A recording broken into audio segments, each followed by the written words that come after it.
Welcome to episode 9, titled The Philadelphia Bulldogs, a look into the NFL and NBA frenzy that we've experienced over the last 24 hours. I am your host, Joseph Camperman, host of the Long John podcast, coming at you today with a exciting episode. Again, as I've stated, this episode is one of those episodes where I could tell you all show long how absolutely crazy of a week it's been in the sports world. But without further ado, I am going to get into it and break it down for you guys. Again, this is episode 9. I cannot believe it's been 9 weeks of coming at you guys with a bunch of sports news. It's been all over the place. It's been fun. Introducing episode 9, the Philadelphia Bulldogs, and NFL and NBA update. So let's get right into it. You can find this episode right now, obviously, on YouTube and Twitter live. But if you guys want to tune in afterwards tomorrow, I will also be on Spotify and Apple Podcasts, sorry. And I try to put it on as many platforms as I possibly can. Check me out on all my socials, TikTok, Instagram, YouTube at The Long John Podcast, as well as Twitter at The Long John Pod. So without further ado, I will start with topic number 1, Philadelphia Eagles draft review. And I've got the Camper Report, my brother Benjamin Camperman, tuning in right now. We're going to get to his comments in just a second. So with topic 1, the first thing the whole episode is surrounded around the draft, guys.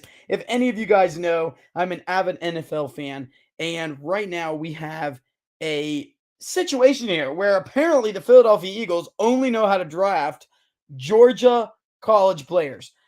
So, kicking off the NFL draft, the Philadelphia Eagles initially were supposed to be selecting at pick 10.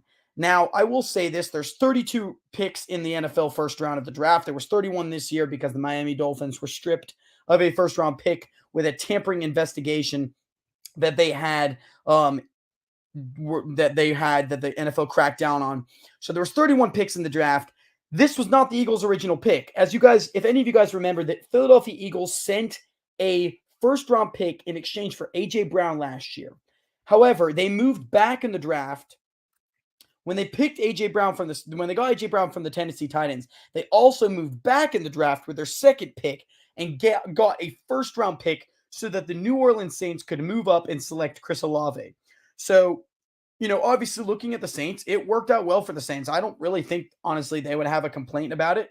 That was a really, really good pick, and ultimately, the Saints are going to have a great receiver. On the flip side, every Eagles fan was now anything but a Saints fan last year, because if the Saints lost, it means the Eagles got a better draft pick. And so with the 10th pick in the NFL draft, a lot of Eagles fans were really, really confused. No one really knew who the Eagles were going to pick. Some people had the Eagles going offensive lineman or defensive lineman. That was really my take, and I know that was a take of many fans, because that's typically what the Eagles go in the first, decide to pick with in the first round.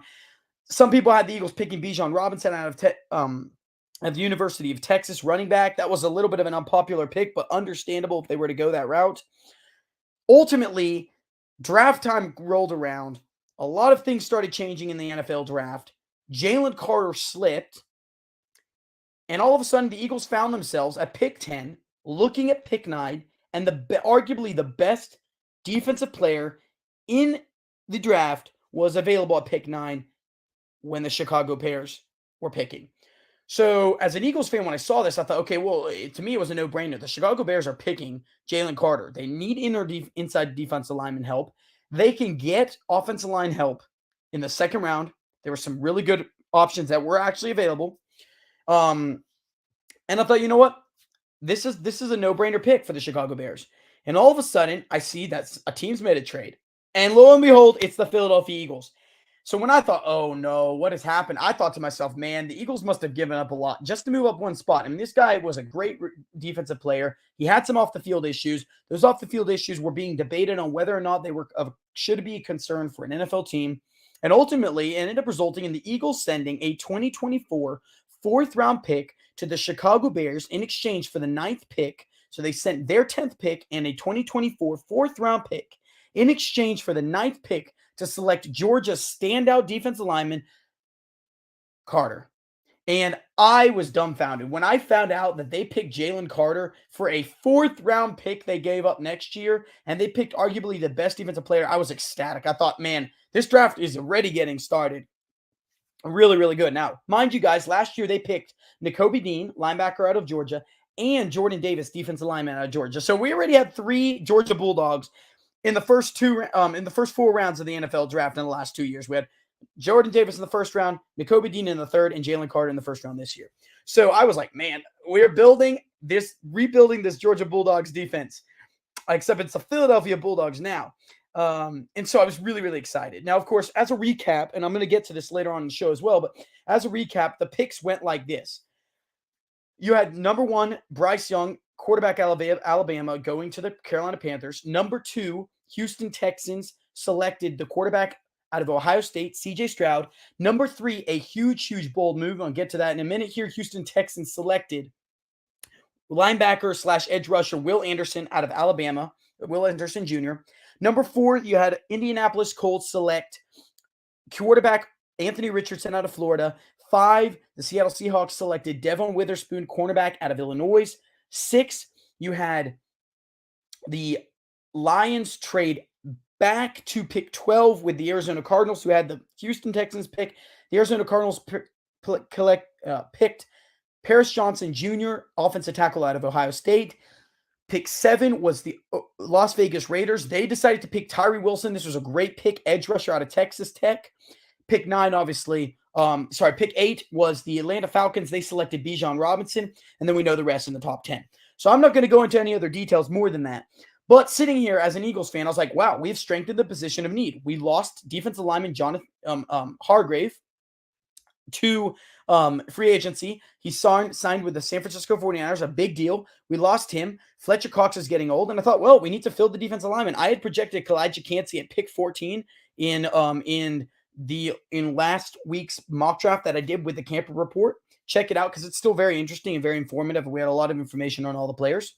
So sitting at pick 30, I thought, well, who will the Eagles be able to select? Because there was receivers going off the board. This was one of the harder ones that I couldn't really grasp. I really had a strong feeling we were going either offensive lineman or defensive lineman in the first pick. With the second pick, it was just depending on who all went off the board. And I know that's sort of an oxymoron statement, but ultimately, there really, really wasn't a whole lot of clarity on who the Eagles were picking. Some people had us picking a defensive back like Brian Branch, safety out of Alabama. Some people had us getting a edge rusher like B.J. Ojulari, from edge rusher from LSU. Some people had us getting a defensive tackle like Brian Bresee out of Clemson. So you just really didn't know.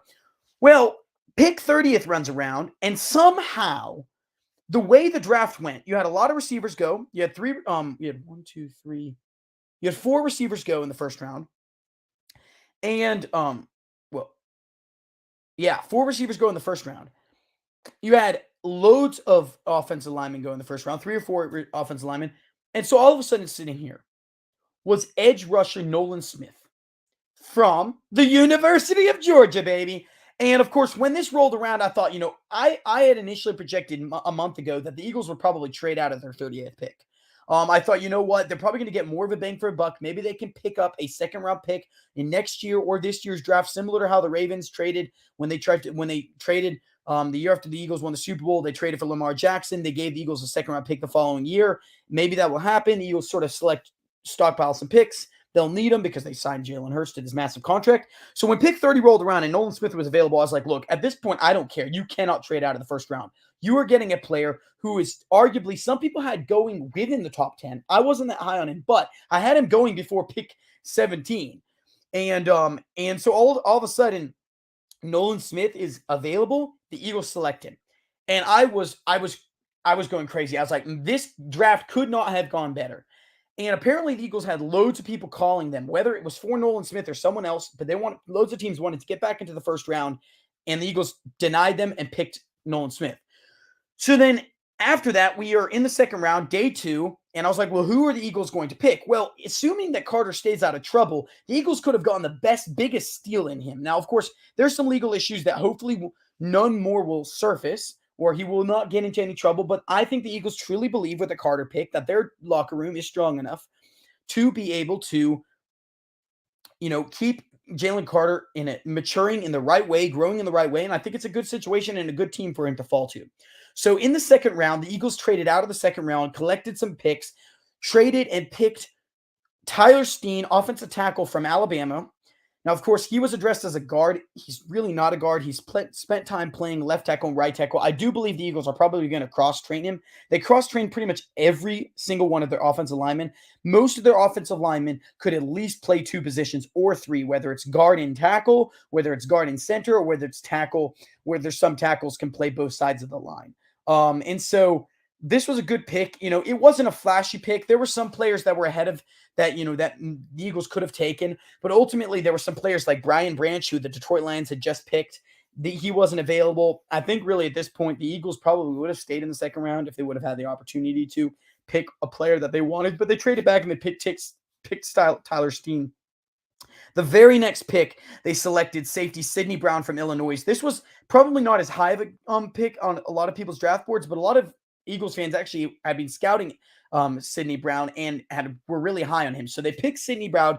He is now all of a sudden going to compete with a slew of players for that second star safety spot. So assuming Terrell Edmonds, the safety from the Steelers that they signed in free agency, assuming he's got one of the safety spots locked down, you've got Reed Blankenship, now Sidney Brown.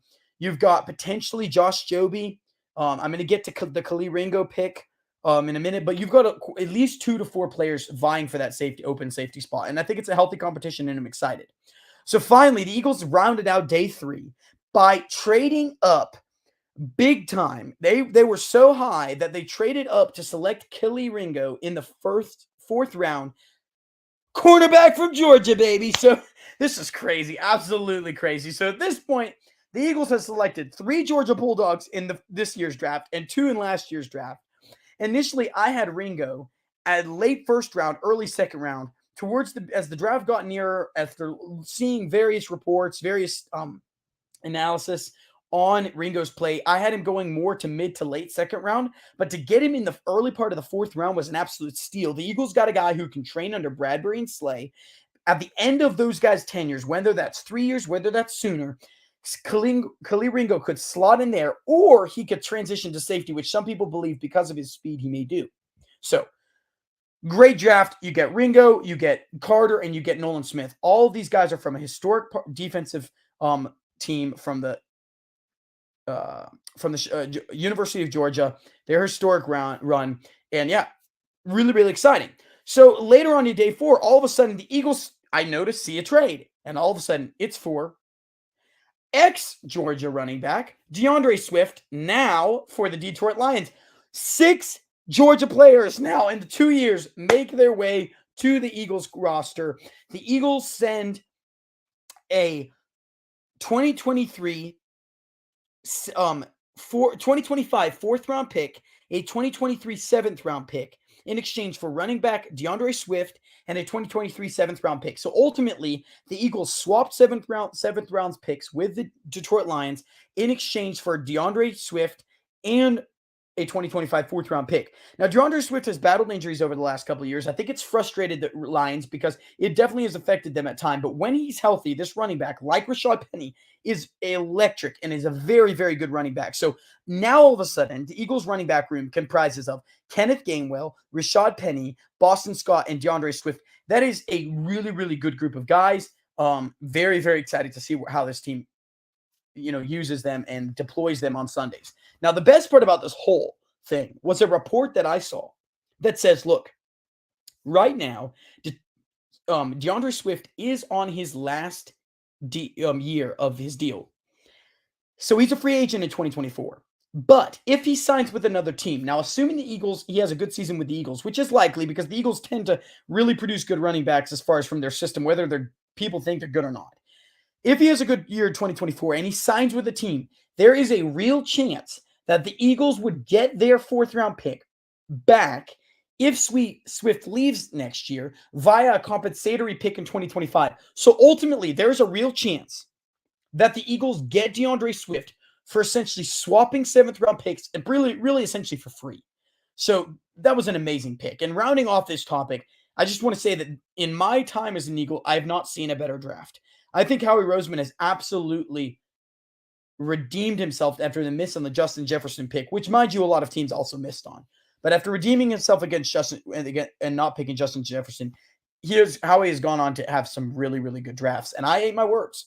So looking at Benjamin Camperman's comment from the Camper Report, he says, I think the Eagles should be banned from drafting Georgia players.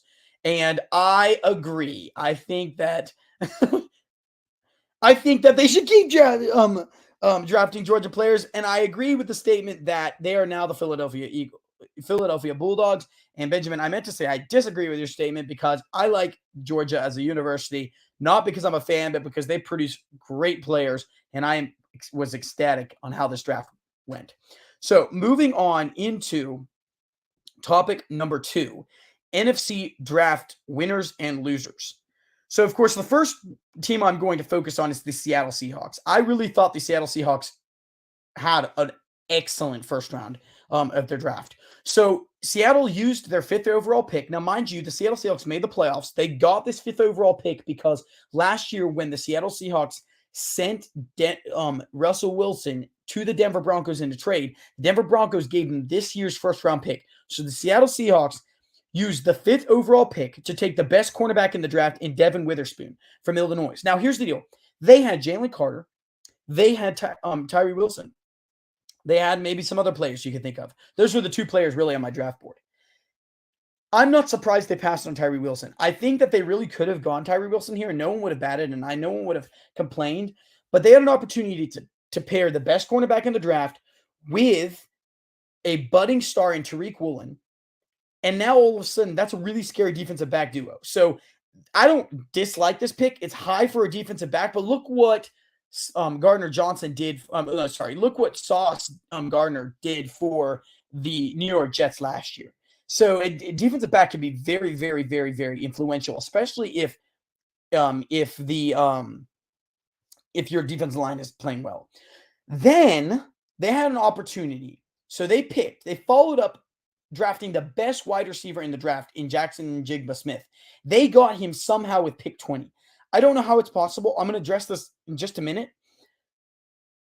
The fact that they were able to get the best wide receiver, who I had initially mocked to go 9th overall in the draft. Now, look, I'm not saying Jackson Smith and Jigba went, what's the best wide receiver we've seen in a decade? No, I'm saying he's the best wide receiver in this year's draft. And the fact that he got him with pick 20 to pair with an already loaded wide receiver room with wide receiver DK Metcalf and Tyler Lockett, that is a trio that is going to be legendary. Then you've got then you've got the running back that they have from I'm looking at now. They drafted in the 2nd round Zach Charbonnet out of UCLA and Kenneth Walker.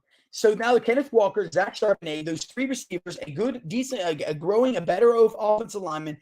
This is a really watch out for this offense this year, guys. This is an offense that played well last year, but I think could really go off this year. They could have gone defensive line, as I said in the first round, because obviously they had opportunities at that pick to pick Nolan Smith, to pick Brian Bresee, Will McDonald, not Will McDonald, Nolan Smith and Brian Bresee are the first 2 that come to my mind. But they elected to go with defensive lineman and edge later in the draft, which they did fill. So ultimately, this was a really good draft by the Seattle Seahawks. Moving on to wide receiver winner number 2. I'm not going to focus on them. It's the Philadelphia Eagles. I think arguably they probably had the best draft in the NFL this year. As I already said, they drafted arguably the best player in the draft in Jalen Carter, defensive lineman out of Georgia. Then they somehow had Nolan Smith, edge out of Georgia, fall to them, who they drafted with a 30th pick. I had predicted, like I said, a lot of people had predicted him to go in the top 15 picks. They followed up the first round with 2 third-round picks, which provided depth and a safe, and obviously included in that depth was a safety who I believe could compete with the starting role in Sidney Brown from Illinois. Moving on to the losers of the NFL draft on the NFC side, I have a sort of sort of an unconventional take, the Detroit Lions. So here's the deal.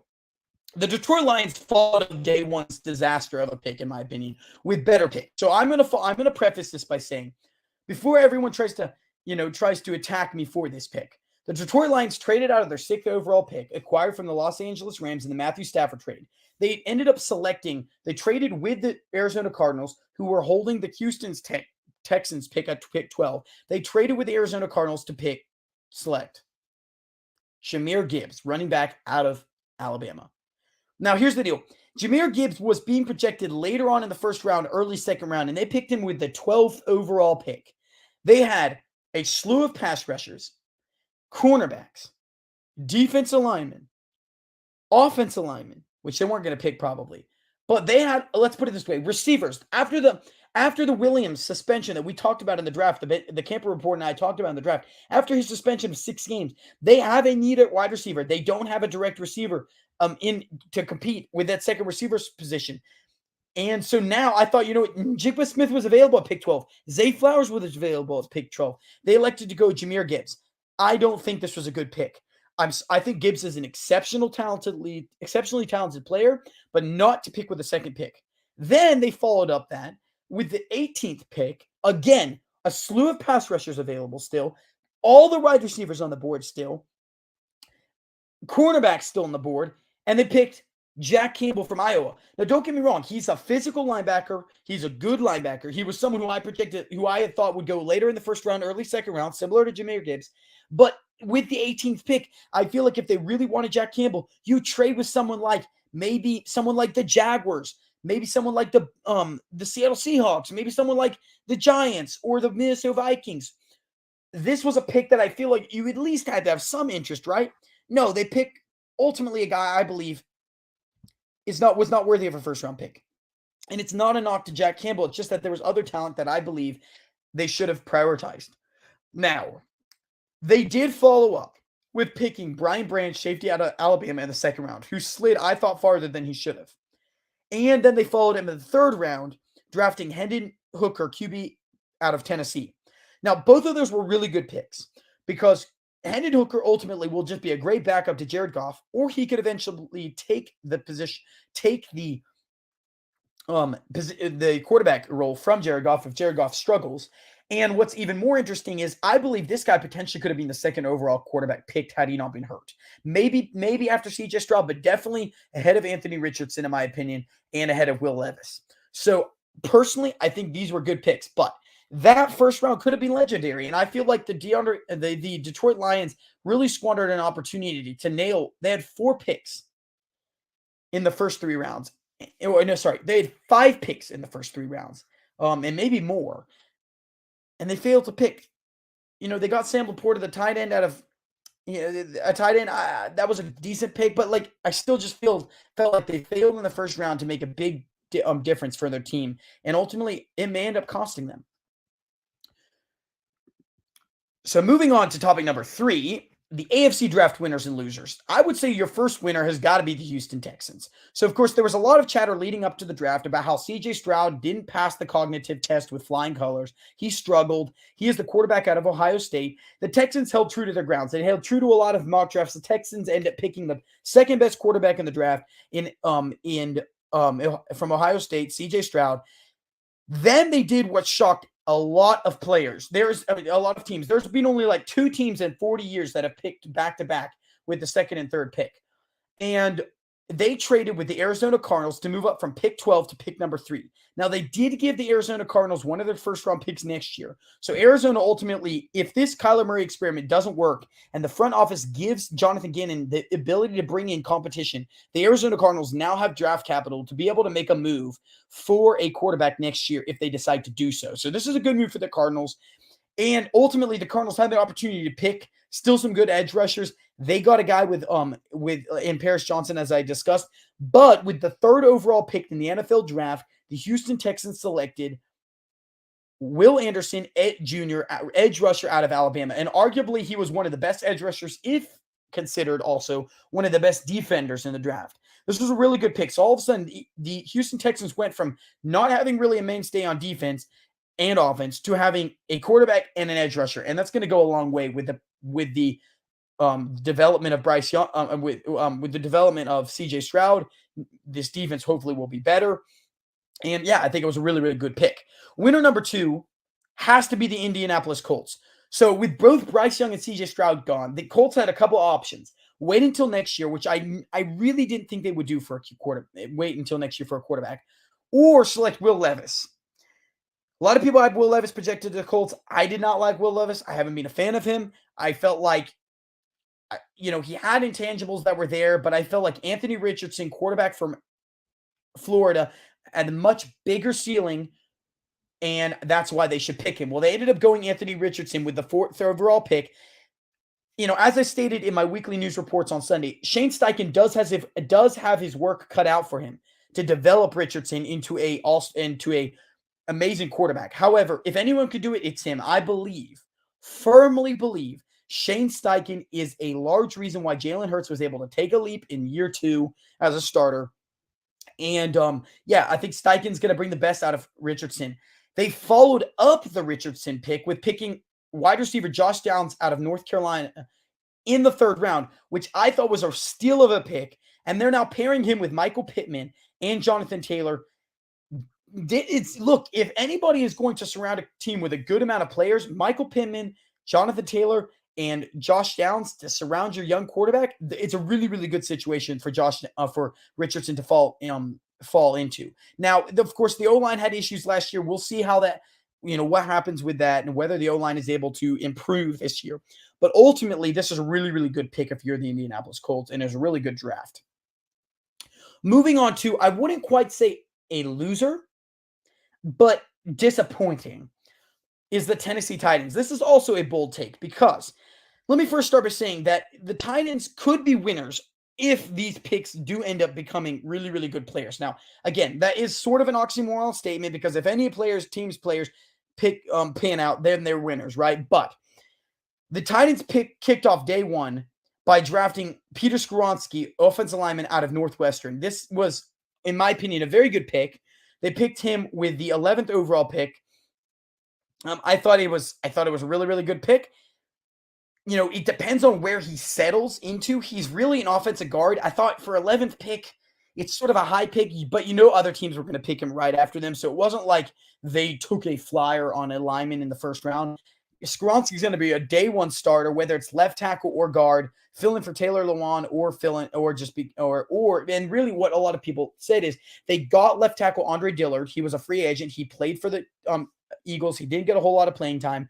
They picked up and they signed Andre Dillard, left tackle, this year in free agency. So now all of a sudden you have Andre Dillard and Skoronski. That could really shore up your left side of the line and hopefully help protect your quarterback. However, this is my opinion. That was not a bad pick. However, the Titans followed up by trading up in the 2nd round to select quarterback Will Levis out of Kentucky. And a lot of people didn't mind this pick. A lot of people thought this is a good pick. I think this was not a good pick. And here's why. In the 3rd round last year, they picked out of Liberty Malik Willis.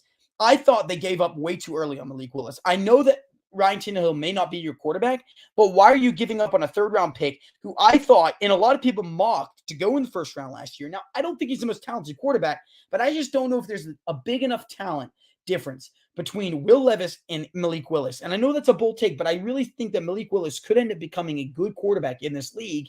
And I did not like the Levis pick because ultimately, if he pans out, I'm going to eat my words. But their strategy, in my opinion, should have been to add as many weapons around on both sides of the ball while keeping Tannehill as the quarterback for 1 more year. The next year, you have a decision. Do you roll with Willis? Because, do you bench Tannehill for the last 6 games? Do you roll with Willis? Or do you pick a guy like Caleb Williams out of USC if you end up getting a good pick next year? And so I wouldn't call them losers on the AFC side of the ball, but definitely a disappointing a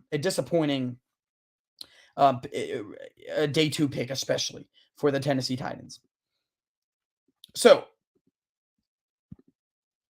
now I'm segueing into topic number 4, which I have absolutely beat to death over the last 2 months is the Lamar Jackson contract update.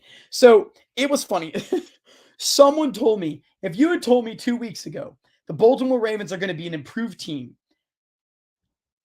right? They are an improved team right now. I'm looking with a backup quarterback, no true wide receiver one, and a team that sort of looked in shambles because Lamar Jackson was not happy. It took a complete 180 turn on Thursday.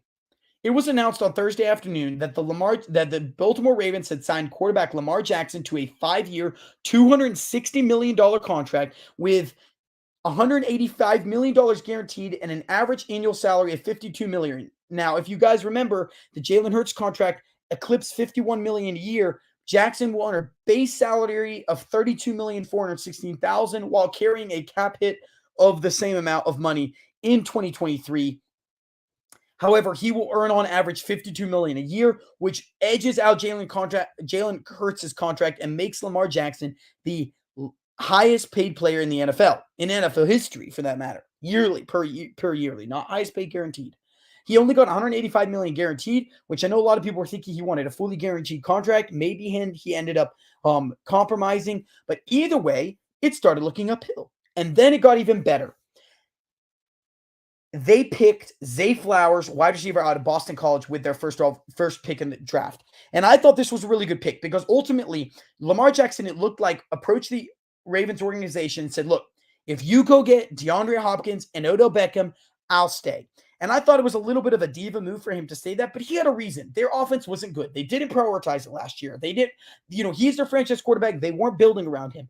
Yeah, they missed on a lot of picks. And so I think Lamar Jackson had a reason to be upset. Whether he had a reason to actually play the role of a diva and be like, get these players or I'm leaving, I'm not going to get into that right now. But they signed now Zay Flowers, and now they drafted Zay Flowers and they signed Odell Beckham. So now all of a sudden you have J.K. Dobbins, Odell Beckham, Zay Flowers, and Mark Andrews. And that's a really good offense all of a sudden. So assuming that Lamar Jackson can finish off seasons, which is the reason why I was against signing him to a contract, and I know I was one of a few people, is because I just don't believe he's been healthy enough to justify paying him this much money. However, the Ravens now have some clarity on the contract situation, and they can move forward with him as their guy for at least the next 3 to 5 years.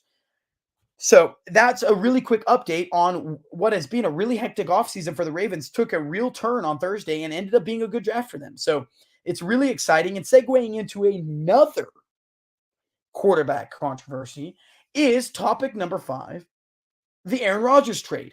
So, of course, I've been talking about this also for the last 2 months, is where is Aaron Rodgers going to go? When is he going to go? Then we got some clarity around the time of the combine that the New York Jets had sort of put an offer in or were working with the Packers to be able to trade for Aaron Rodgers. Then Aaron Rodgers had sort of told the Jets, look, if you even want me to want to go there, because remember, I believe he had a no trade clause. If you even want me to go there, you've got to go out and you've got to get a few players. One of the guys in particular was Adam Lazard.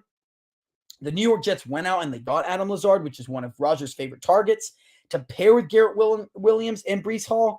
So it was announced earlier on Monday of last week that the Packers would be receiving a 2023 first-round pick, the number 13 overall, a 2023 second-rounder, number 42, a 2023 sixth-rounder, number 207, and a conditional 2024 second-rounder that could become a first. The Jets received Aaron Rodgers, a first-round pick, the number 15th overall, and a 2023 fifth-rounder, number 170. So ultimately, the Jets basically sent them a first-round pick next year, assuming that Aaron Rodgers plays 60% of the snaps, which is highly likely, and they sent a second-round pick and a sixth-round pick in exchange for a fifth-round pick and Aaron Rodgers, and they swapped picks in the first round this year. Now, as I've said many times, Aaron Rodgers now provides the Jets with a serious chance to compete in the AFC East. And I think the Jets can give the Buffalo Bills a run for their money. This is the team that has now Garrett Wilson, Breece Hall, Garrett Williams out of receiver, running back Breece Hall, wide receiver Adam Lazard. On the defense, you've got defensive lineman Quinnen Williams, linebacker C.J. Mosley, safety Jamal Adams. This is a team that seriously has some mainstays and has some really, really good players that could end up giving the NFC East a run for their money. I don't really think The Dolphins have everything figured out in the NFC East. The Bills, it's a toss-up whether or not they're going to continue to be able to be good. Yes, they had a good draft. They got Dalton Kincaid, the tight end, they got him in the first round. He'll pair nicely for Josh Allen. But I really think, as I've said, that the Jets are going to make a push for the NFC East crown. And ultimately, there's a lot of good quarterbacks in the AFC, but Aaron Rodgers has got to be considered up there with those quarterbacks if he can put together and utilize the talent around him. So moving into an NBA segment of this podcast, really excited to get into topic 6 and 7 here. With topic 6, I'm going to focus on the NBA Eastern Conference playoffs update. So I held off. That's why I was a little bit late to the show. I held off for as long as possible to see the finale of the Philadelphia 76ers Boston Celtics game. Oh my gosh, guys. This was an insane game. So it was announced earlier on today that star center Joel Embiid for the 76ers would not be playing this game because he's still battling an LCL injury that he suffered in Game 3 of the Brooklyn Nets game in the first round of the series. He missed over a week of practice, including Game 4 of the NBA first round of the playoffs. So he missed this game. Going into this, I told my coworker earlier on today, I said, look, if they can at least keep it competitive, then I will be hopeful that if he comes back, they can win this series. And I had initially, if you looked at my weekly news report, I had the 76ers winning 4-3 in the series if Embiid was healthy enough to dominate for the 76ers. So when I found out Embiid's not playing tonight, I thought, you know what? I've come to peace with the fact that there's a real chance that the Celtics are going to win this game and potentially win the series and blow the Sixers out potentially in Game 1. However, none of that happened. The 76ers kept it close. They were down by, as many as, I believe, 12 points at one point, 8 points. It kept swinging back and forth, but they stayed around. And I was never impressed with the way the Celtics couldn't finish games against the Atlanta Hawks in round 1. And so because of this, I had the Celtics winning. I mean, the 76ers winning 4-3 in the series. However, the 76ers tonight beat the Celtics in the Celtics Stadium 119-115 behind James Harden's monster 45-point game. Now, of course, Jason Tatum led the Celtics with 39 points, had a really good game of his own, but Harden went off tonight. He was aided by good performances from a lot of his teammates. And ultimately, Skip Bayless said it well. The Boston Celtics lost to the Paul Reed 76ers out of the mud. Paul Reed, I love that player. He filled in really well as a center in Embiid's absence. And I'm really, really excited that we were able to pull out Game 1. And ultimately, it's going to be very exciting to see how do the Celtics respond at home in Game 2. And can they pull this game out? If the Sixers are able to go back with a 2-0 lead, potentially finishing off the series at home, that would be incredible. I don't think that's going to happen, but if they can go back with a 1-1 series lead and take a 3-1 lead if they were able to win both home games, this bodes well for them moving on. So moving on to the second set of playoff games in the Eastern Conference, you've got the New York Knicks versus the Miami Heat. So I have the Miami Heat winning this series 4-2 against the Knicks. This is really partially because of the absolute, as I said in the weekly news sports report, Jimmy Butler is on an absolute tear for the Miami Heat. And I really think that's one of the reasons why they are going to pull this series out. Now, the Heat currently lead the series 1-0 after defeating the Knicks yesterday, 108-101 away. So they defeated the Knicks in the Knicks Stadium, 108-101. This was largely in part because the New York Knicks were missing their leading scorer and rebounder, Julius Randle, who is nursing an aggravated ankle injury that he suffered before the playoffs started. Now, he was able to play in the first round a few games. However, his status for Game 2 and beyond is unclear because we just don't know how healthy he is. So, can the Knicks pull off yet another upset with home court advantage?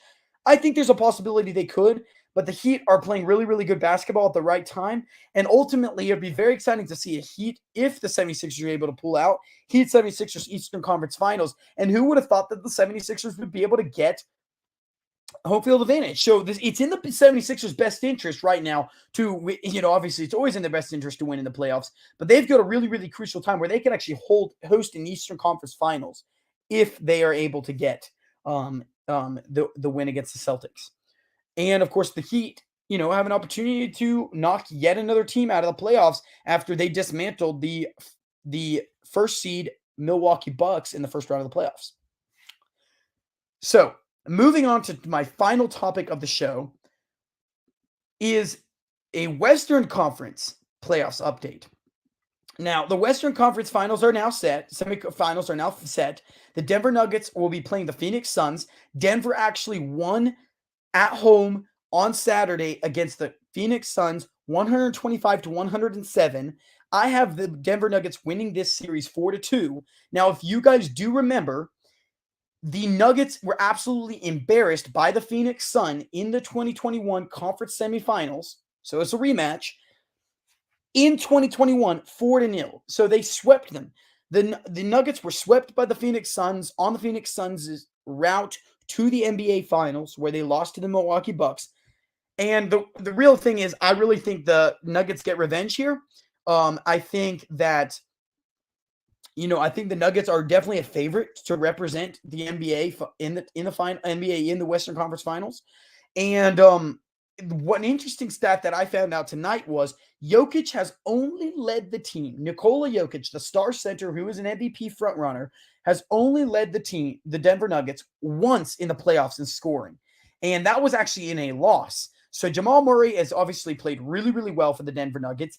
And this is a very, very interesting situation because Jokic has not led this team. So now, it's because Jokic is facilitating. He's passing the ball well. He's a good passer. He's a good facilitator. But that's really, really impressive. And it's good news for the Nuggets, which means that they don't have to rely on him to have the highest amount of points scored for their team to win the game. Moving on to the final subtopic in this topic is the Golden State Warriors matchup versus the Los Angeles Lakers. Now, I could see this round going either way, this series going either way. The Warriors did take the Sacramento Kings to 7-game series in the Sacramento, which the finale was in Sacramento. And, I said this before a couple of weeks ago that I believe the Warriors Sacramento Kings would be one of the highest scoring series in the tournament. It was electric. There was back and forth games. Obviously it was by nature. They beat them in 7 games. It was definitely back and forth. I think that the Warriors are going to beat the Lakers 4-3 in this series. However, I also could see this rolling either way. I firmly believe that, obviously, as I stated in my weekly news report, I think it's a really possibility the Warriors play the Nuggets in the in the Western Conference Finals. And I really think that because these Warriors can put up so many points, I think it's going to be very difficult for any team to stop this team in the Western Conference. And really in the NBA for that matter. Steph Curry is doing things that, we really have not seen. He's just a phenomenal player, even at his age. And so, yeah, I have the Warriors beating the Lakers here. And I know it's, maybe an unconventional take, but ultimately I really think that the Warriors are going to be able to pull this series out. And it remains to be seen. Like I said, games 2 starts tomorrow, but the Warriors, because they just beat the Kings yesterday, their game 1 does not start until tomorrow. So, the game 2 for the Heat and game 2 for the Nuggets kicks off tomorrow, and game 1 for the Golden State Warriors kicks off tomorrow as well. So this is the end of the show. It's been a really, really fun 45 minutes discussing with you guys anything from the NFL draft to the NBA playoffs. I want to say thank you all to everyone who has supported my show thus far. As I stated, this has been a really, really fun episode. I can't say it enough. I'm ecstatic as a Philadelphia fan right now, especially tonight after tonight's win against the Boston Celtics, who we had not beat for, I believe, 40 years in the playoffs in their own stadium. So that was that was really, really fun. I was very, very excited to be able to do that. And ultimately, it's going to be a really, really exciting remainder of the playoffs. So without further ado, thank you so much again for all your guys' support. And it is your host, Joseph Camperman from the Long John Podcast. Again, you can find this podcast airing tomorrow on Spotify and Apple Podcasts, or you can get it on YouTube instantly. It will be out as soon as this broadcast is over. So again, it's your host Joseph Camperman from the Long John Podcast, signing off. Until next time.